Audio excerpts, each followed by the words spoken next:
آس او حلزون. په یو لوی ځنګل کې یو آس ژوند کاوه.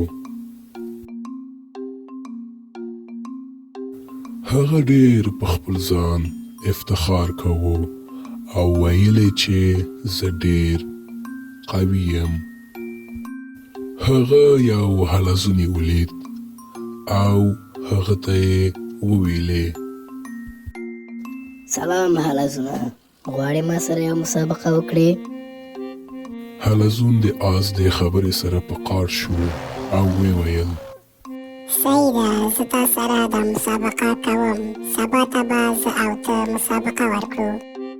حلزون کور ته ولاړ او خپل ټولو ملګرو ته یې غږ وکړ.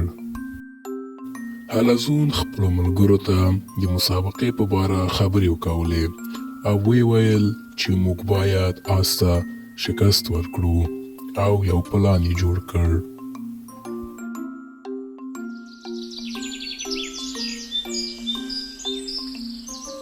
کله چې سهار شو،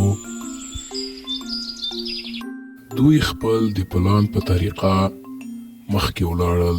هغوی هر یو یې د یو بوټي شاته یا د یوې تیږې شاته چې لږ لږ یو بل سره فاصله ولري پټ شول.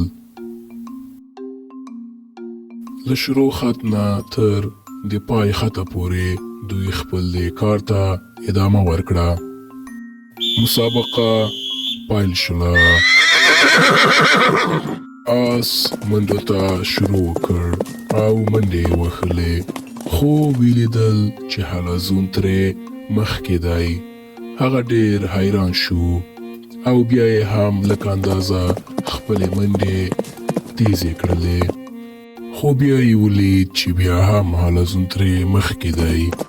نور یې هم خپلې منډې تیزې کړلې، خو بیچاره آس بیا یې ولید چې حلزون ترې مخکې دی. په آخر کې هم وی نشو کولی چې مسابقه وګټي او وی بایلله. سمه ده، ما وبایلله.